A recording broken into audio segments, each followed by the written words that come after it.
Pecha Kucha 305, Spider-Man: A Day in the Life, and Spider-Man vs. Venom. So I've not got that many Spider-Man books, even though Spider-Man's a very popular character and one I like a lot, intellectually property speaking wise, because most Spider-Man books I read don't typically improve my opinion of the Spider-Man books. Spider-Man vs. Venom, this is a collection of the first stories involving the titular character. Released, I think, some point in the mid-90s. Venom was very, very popular when he first came out. He was canonically stronger than Superman in some of the Marvel DC crossovers they had. And Todd McFarlane drew him in a way that's not so common these days.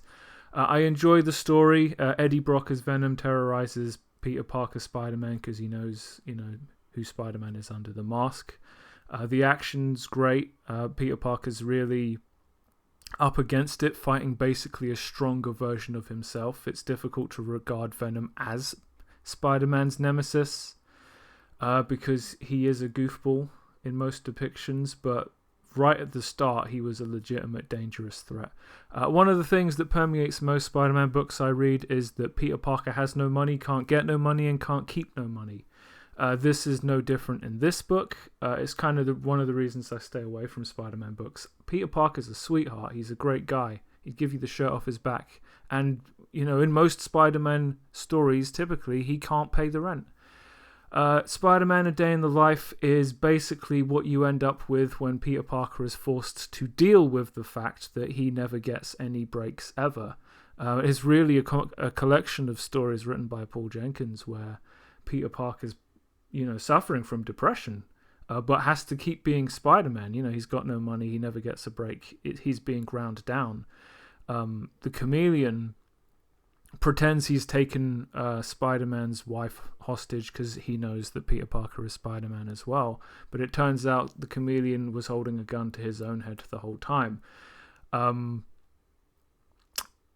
It's really all of the stories in this book have in common the same theme, that Peter Parker wishes he could go back to a simpler time. It's kind of like a fourth wall moment where he's basically, Paul Jenkins is saying comic books were better back when they didn't try to be so fucking sophisticated, mature, and realistic.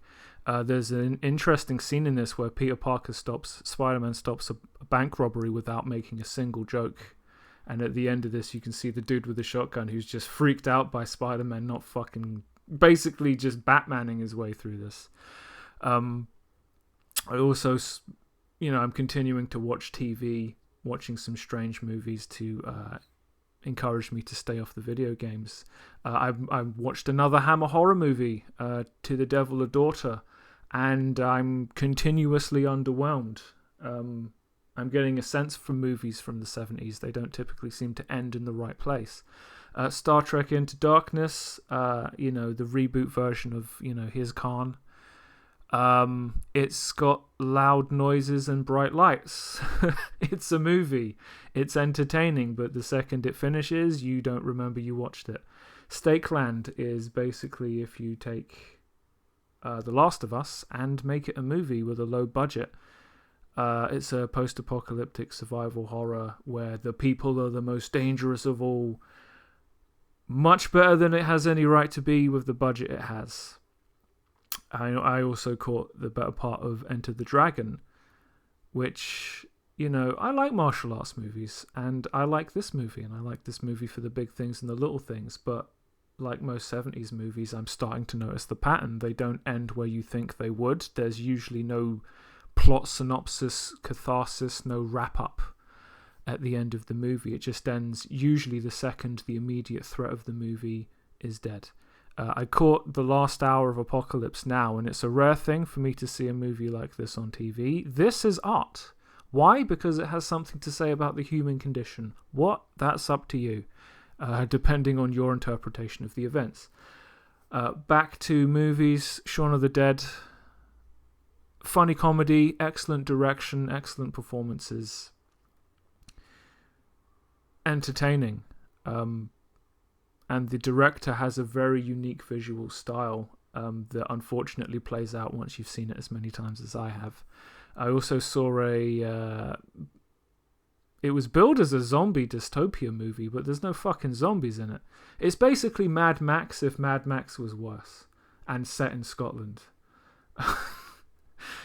I love watching these movies on TV just to see if they'll be as shit as I think they will. All of the movies I'm talking about were good enough to watch to the end, even if they weren't actually good. And then Inglourious Basterds, a Tarantino movie, when you watch a bunch of people who direct and then you watch someone who actually gives a fuck, it's night and day. My only fear of Inglourious Basterds is always that people think that that's how World War II ended. Hitler did not die getting shot up by some Italian-American dude in a fucking theatre in France. Also, here's a picture of M. Bison's face.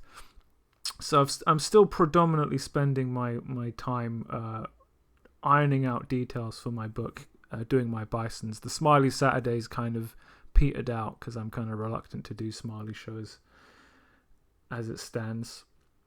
So right now what I'm doing is I'm just trying to kind of tighten the art direction of the book, because I've scripted it, but I haven't actually finalized most of the characters' costume or even facial details. And the more I kind of open up what the options are, it's kind of like, to get to the solution, I've got to create a bunch of problems and solve them, and then I get my solution. So that's kind of what's going to be happening for the next few weeks. As much as I don't want to continue doing this book because it's going to be the hardest thing I've ever done, I'm making slow, steady progress towards my goal. Emphasis on slow. Also emphasis on steady. So that's the end of Pecha Kucha 305, and I will see you next time.